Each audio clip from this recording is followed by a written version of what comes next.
12वां अध्याय ब्रह्मचर्य और वानप्रस्थ आश्रमों के नियम। नारद जी कहते हैं, धर्मराज, गुरुकुल में निवास करने वाला ब्रह्मचारी अपनी इंद्रियों को वश में रखकर दास के समान अपने को छोटा माने, गुरुदेव के चरणों में सुदृढ़ अनुराग रखे और उनके हित के कार्य करता रहे। सायंकाल और प्रातः काल गुरु, अग्नि, सूर्य और श्रेष्ठ देवताओं की उपासना करे और मौन होकर एकाग्रता से गायत्री का जप करता हुआ दोनों समय की संध्या करे। गुरुजी जब बुलाएं तभी पूर्णतया अनुशासन में रहकर उनसे वेदों का स्वाध्याय करे। पाठ के प्रारंभ और अंत में उनके चरणों में सिर टेक कर प्रणाम करे। शास्त्र की आज्ञा के अनुसार मेखला, मृगचर्म, वस्त्र, जटा, दंड, कमंडलू, यज्ञोपवीत तथा हाथ में कुश धारण करे। सायंकाल और प्रातः काल भिक्षा मांग कर लाए और उसे गुरुजी को समर्पित कर दे।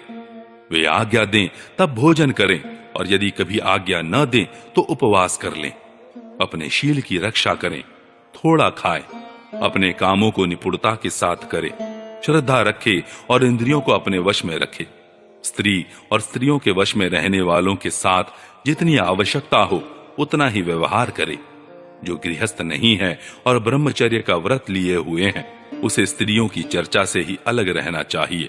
इंद्रियां बड़ी बलवान हैं, ये प्रयत्न पूर्वक साधन करने वालों के मन को भी क्षुब्ध करके खींच लेती हैं।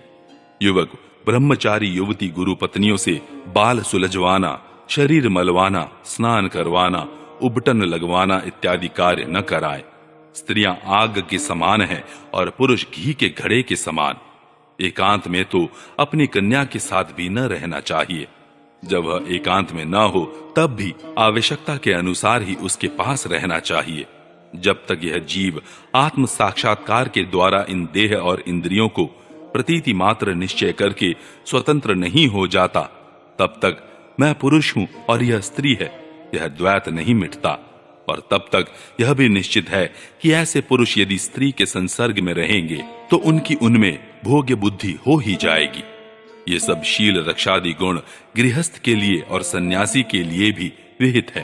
गृहस्थ के लिए गुरुकुल में रहकर गुरु की सेवा शुश्रूषा वैकल्पिक है, क्योंकि ऋतुगमन के कारण उसे वहां से अलग भी होना पड़ता है। जो ब्रह्मचर्य का व्रत धारण करें, उन्हें चाहिए कि वे सुरमा या तेल न लगाएं, उबटन न मलें, स्त्रियों के चित्र न बनाएं, मांस और मद्य से कोई संबंध न रखें, फूलों के हार, इत्र फुलेल, चंदन और आभूषणों का त्याग कर दें।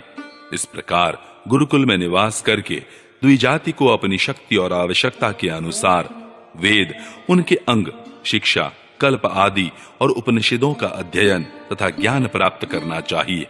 फिर यदि सामर्थ्य हो तो गुरु को मुंह मांगी दक्षिणा देनी चाहिए। इसके बाद उनकी आज्ञा से गृहस्थ, वानप्रस्थ अथवा सन्यास आश्रम में प्रवेश करे या आजीवन ब्रह्मचर्य का पालन करते हुए उसी आश्रम में रहे।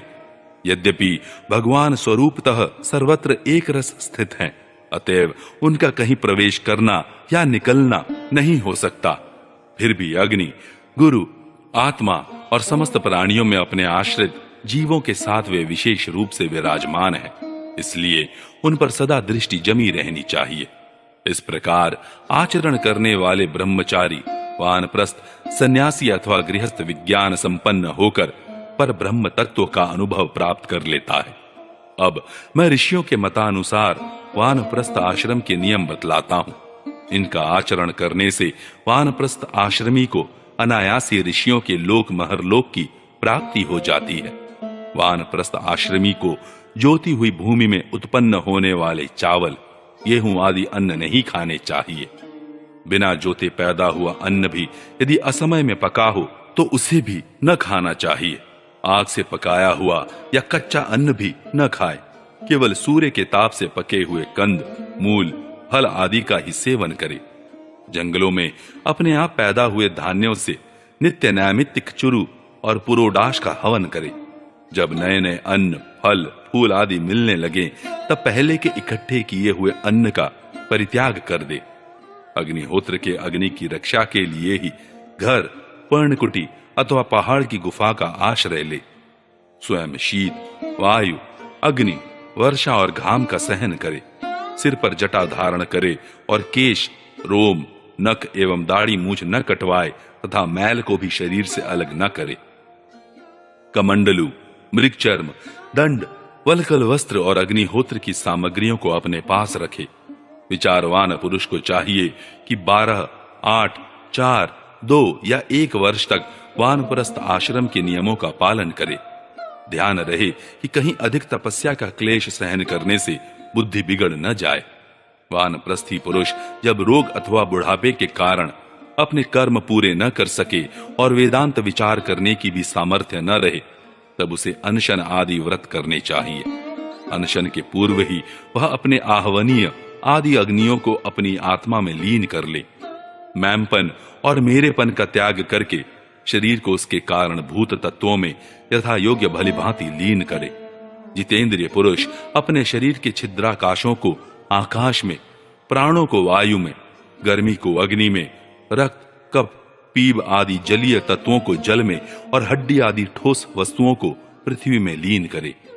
इसी प्रकार वाणी और उसके कर्म भाषण को उसके अधिष्ठात्री देवता अग्नि में, हाथ और उसके द्वारा होने वाले कला कौशल को इंद्र में, चरण और उसकी गति को काल स्वरूप विष्णु में, रति और उपस्थ को प्रजापति में एवं पायु और मलोत्सर्ग को उनके आश्रय के अनुसार मृत्यु में लीन कर दे।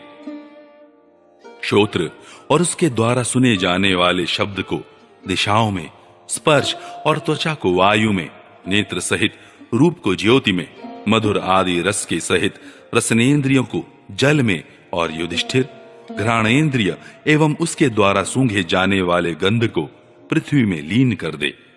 मनोरथों के साथ मन को चंद्रमा में, समझ में आने वाले पदार्थों के सहित बुद्धि को ब्रह्मा में तथा अहंता और ममता रूप क्रिया करने वाले अहंकार को उसके कर्मों के साथ रुद्र में लीन कर दे। इसी प्रकार चेतना सहित चित्त को क्षेत्रज्ञ में और गुणों के कारण विकारी से प्रतीत होने वाले जीव को परब्रह्म में लीन कर दे। साथ ही पृथ्वी का जल में, जल का अग्नि में, अग्नि का वायु में, वायु का आकाश में, आकाश का अहंकार में, अहंकार का महत्तत्व में, महत्तत्व का अव्यक्त में और अव्यक्त का अविनाशी परमात्मा में लय कर दे। इस प्रकार अविनाशी परमात्मा के रूप में अविशिष्ट जो चिद्वस्तु है वह आत्मा है, वह मैं हूं, यह जानकर अद्वितीय भाव में स्थित हो जाए। जैसे अपने आश्रय काष्ठादि के भस्म हो जाने पर अग्नि शांत होकर अपने स्वरूप में स्थित हो जाता है, वैसे ही वह भी उपरत हो जाए।